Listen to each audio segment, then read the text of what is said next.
अक्टूबर के महीने में मिथुन राशि वालों के जीवन में बहुत से नए नए परिवर्तन होने वाले हैं। कई चुनौतियों का उनका सामना करना पड़ेगा।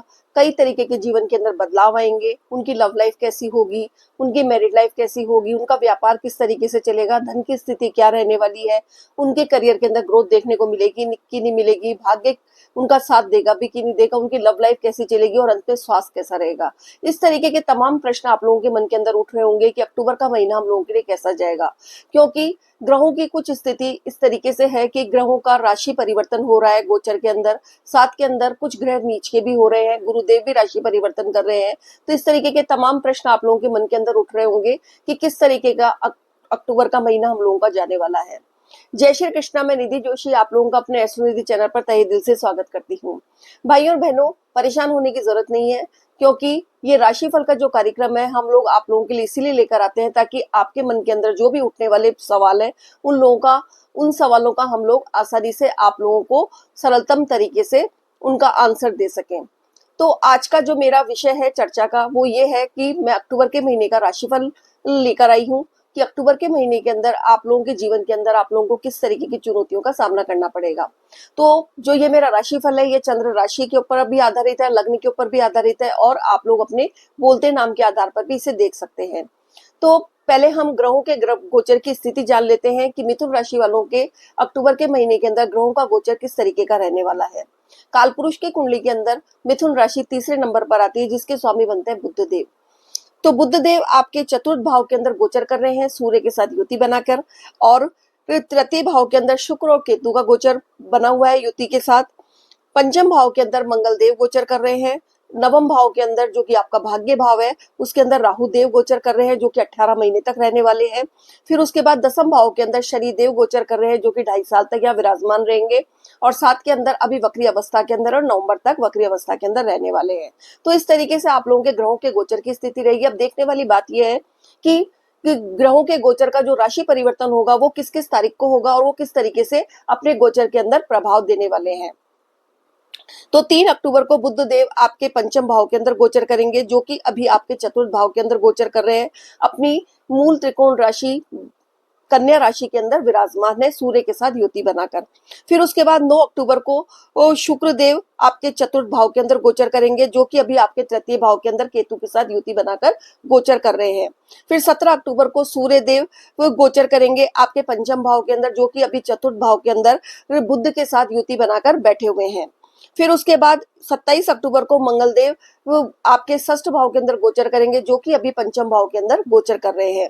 इसके बाद 19 अक्टूबर को गुरुदेव आपके, जो कि अभी लग्न के अंदर विराजमान है और आपको बहुत सी ब्लेसिंग देके बैठे हुए हैं, वो आपके द्वितीय भाव के अंदर गोचर करेंगे और वहां पर जाके ये उच्च के हो जाएंगे। वो कुछ टाइम के लिए ही इनका गोचर रहेगा। तो इस तरीके से आप लोगों के ग्रहों की स्थिति रहने वाली है। अब इनका क्या फल निकलेगा, क्या प्रभाव रहेगा आपके जीवन के ऊपर, ये सब की चर्चा आज मैं इस विषय के अंदर करने वाली हूँ। तो सबसे पहले हम लोग ये देखेंगे कि आप लोगों की शिक्षा किस तरीके की रहेगी। शिक्षा हमेशा पंचम भाव से देखी जाती है, जिसके स्वामी बनते हैं शुक्र देव, जो कि आपके तृतीय भाव के अंदर गोचर कर रहे हैं और केतु के साथ विराजमान है, युति बनाकर बैठे हुए हैं। शिक्षा के अंदर अभी आप लोगों का थोड़ा फोकस नहीं रह पाएगा।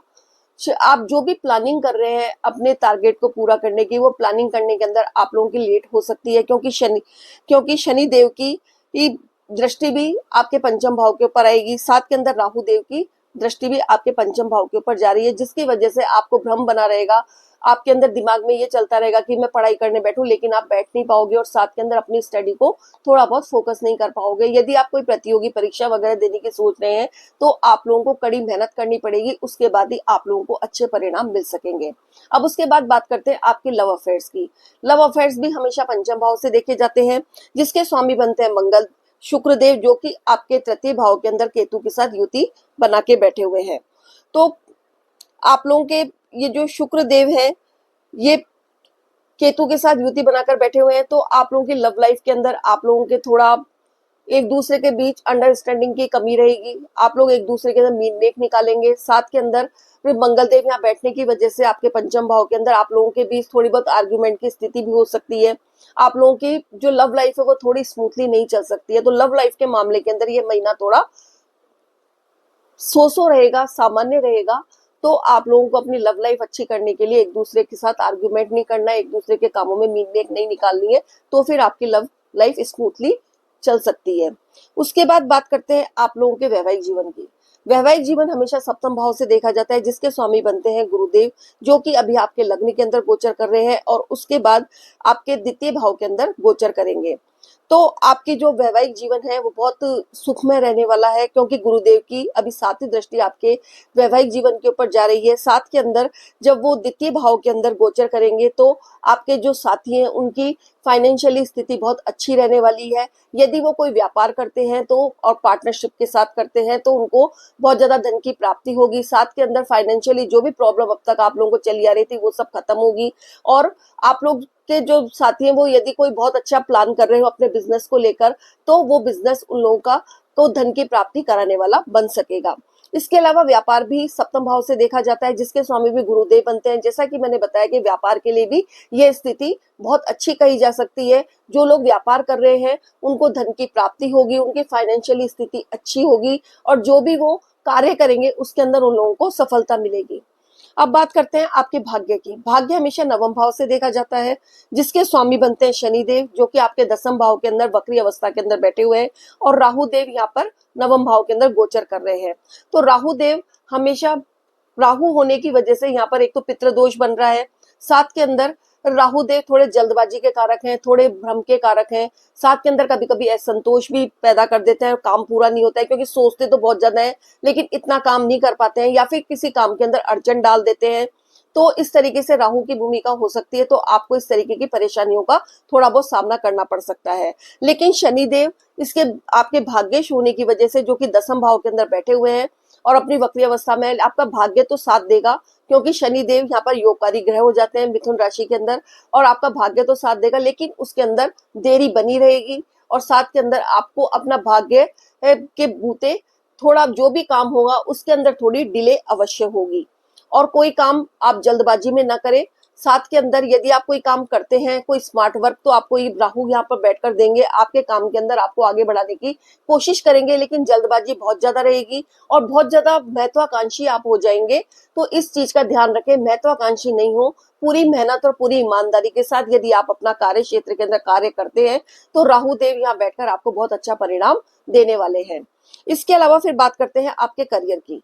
करियर के स्वामी बनते हैं आपके गुरुदेव, जो कि अभी लग्न के अंदर बैठे हुए हैं। बात के अंदर ये 19 अक्टूबर को आपके द्वितीय भाव के अंदर गोचर करेंगे, वहां पर जाकर ये उच्च के हो जाएंगे। आपका धन भाव है, तो आपके करियर के अंदर आप लोगों को थोड़ी इंक्रीमेंट वगैरह होने के चांसेस हो सकते हैं। यदि आप अभी जॉब परिवर्तित करना चाहते हैं तो ये टाइम आप लोगों के लिए अच्छा है। साथ के अंदर करियर के अंदर आप लोगों को ग्रोथ मिलेगी, अधिकारी वर्ग के साथ आपका सामंजस्य बना रहेगा।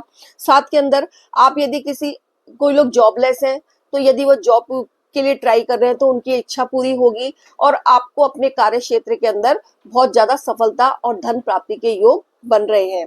अब बात करते हैं स्वास्थ्य की। यदि इंसान का स्वास्थ्य अच्छा रहता है तो उसके पूरा दिन खुश जाता है। यदि स्वास्थ्य की बात की जाए तो स्वास्थ्य हमेशा लग्न से देखा जाता है। तो आपके जो लग्नेश हैं वो बुध देव बनते हैं, जो कि चतुर्थ भाव के अंदर अपनी मूल त्रिकोण राशि के अंदर बैठे हुए हैं, जो बहुत अच्छी स्थिति कही जा सकती है। लेकिन सामने से शनिदेव की दृष्टि पड़ रही है, इसलिए थोड़ा बहुत आप लोगों के अंदर आलस भी आ सकता है। साथ के अंदर आप कुछ काम करने की सोचते हैं तो उसके अंदर थोड़ी डिले हो सकती है कि अभी नहीं बाद में कर लेंगे। इस तरीके की स्थितियों का आप लोगों को सामना करना पड़ सकता है। तो थोड़ी बहुत मौसमी परेशानी आप लोगों को परेशान कर सकती है, लेकिन यदि आप अपने खान पान का ध्यान रखेंगे, नियमित एक्सरसाइज वगैरह करेंगे, तो आपको स्वास्थ्य संबंधी परेशानी यहाँ पर कोई नजर नहीं आ रही है। साथ के अंदर इन सभी परेशानियों से निपटने के लिए कुछ उपाय हैं, यदि आप करते हैं तो अक्टूबर का महीना आप लोगों के लिए बहुत कुछ लेकर आने वाला है। तो आप लोगों को एक तो गणेश जी की नियमित रूप से पूजा करनी है, साथ के अंदर सूर्य को अर्घ्य देनी है और साथ के अंदर गायत्री मंत्र का जाप नियमित रूप से करना है। अगर आप ये सब उपाय करते हैं तो अक्टूबर का महीना आप लोगों के लिए बहुत सी समस्याओं को खत्म करके आप लोगों को सफलता की ओर बढ़ाने वाला होगा। अब यहाँ पर भाइयों बहनों, मैं अपनी वाणी को यहीं पर विराम देती हूँ। अगर आप लोगों को मेरा वीडियो अच्छा लगा हो तो प्लीज मेरी वीडियो को लाइक कीजिए, शेयर कीजिए और बेल आइकॉन का बटन दबाना मत भूलिएगा, ताकि मेरे वीडियो के सभी नोटिफिकेशन आप लोगों को समय समय पर मिलते रहे। सेफ रहिए, स्वस्थ रहिए। धन्यवाद। जय श्री कृष्ण।